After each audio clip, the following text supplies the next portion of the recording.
நேயர் விருப்பமாக ஒரு குட்டி கதை. இந்த குட்டி கதையை எழுதி அனுப்பிச்சவர் பேர் சிவானந்தம். அவருக்காக இந்த ஸ்டோரியை நான் சொல்கிறேன். வாங்க கதைக்குள்ளே போகலாம். என்னோட பேர் நரிங்க.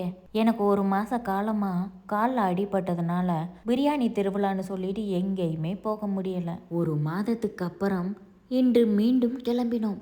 500 மைல் தூரத்தில் சிக்கன் பிரியாணி திருவிழான்னு எங்களுக்கு ஒரு ஓலை வந்துச்சு. நானும் மைனரை கூட்டிட்டு ஒரு குதிரையில் ஏறி காடு மலை தாண்டி போயிட்டு இருந்தோம். அப்போ திடீர்னு மைனர் என்னை பார்த்து ஒரு கேள்வி கேட்டான். ஏண்டா, நீ எல்லாம் ஒரு மனுஷனாடா?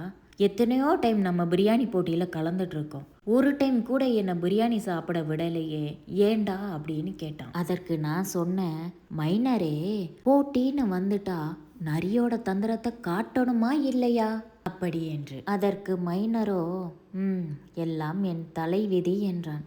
இப்படியே பேசிக்கொண்டு நானும் மைனரும் மலையில் உள்ள கிராமத்தை வந்தடைந்தோம். சிறிது நேரம் ஓய்வெடுத்து விட்டு போட்டி நடக்கும் இடத்துக்கு சென்றோம். போட்டியும் ஆரம்பித்தது.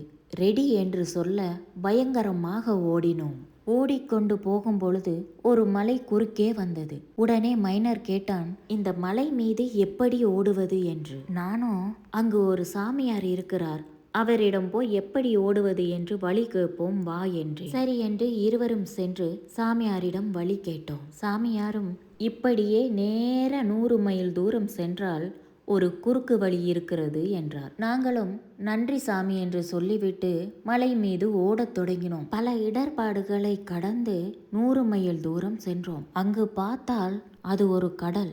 அட கடவுளே, இது என்ன கொடுமை பாரா, அந்த சாமியார் நம்மளை நல்லா ஏமாத்திட்டான் அப்படின்னு சொன்னா மைனர் சொல்லி முடிக்கிறதுக்குள்ள பலாருன்னு ஒரு அறை விட்டுட்டு, சாமியார்லாம் நல்லவங்கடா அப்படின்னு சொல்லிட்டு மீண்டும் ஒரு வழியை தேடி கண்டுபிடிச்சு போட்டிக்கான இடத்துக்கு ஓடத் தொடங்கினோம். பல சிரமத்துக்கு இடையே போட்டிக்கான எல்லை கோட்டை 2 நிமிஷத்துக்கு முன்னாடியே நான் தொட்டுட்டேன். மைனரோ, முதல் பரிசு உனக்குத்தான், லெக் பீஸ் என் கண் முன்னாடி தெரியுதுடா என்றான். சரிடா, சாப்பிட்டு தொலை என்றேன். பிரியாணி அருகில் வந்ததும் ஒரு மிகப்பெரிய அதிர்ச்சி. அந்த சாமியார் முழு அண்டா பிரியாணியையும் அவருடைய சிஷ்யர்களுடன் உட்கார்ந்து சாப்பிட்டு கொண்டிருந்தார். எங்களுக்கு பேரதிர்ச்சி. சாமியாரை பார்த்து, நீங்கள் எப்படி இங்கு என்று கேட்டோம். சாமியாரும் சொன்னார், நீங்கள் சிக்கன் பிரியாணி திருவிழா என்று சொன்னதும் நாக்கில் எச்சில் ஊற ஆரம்பித்து விட்டது. என்னுடைய மந்திரத்தை பயன்படுத்தி நரியாக மாறி இங்கு ஓடி வந்தேன். என்னை வெற்றியாளராக அறிவித்து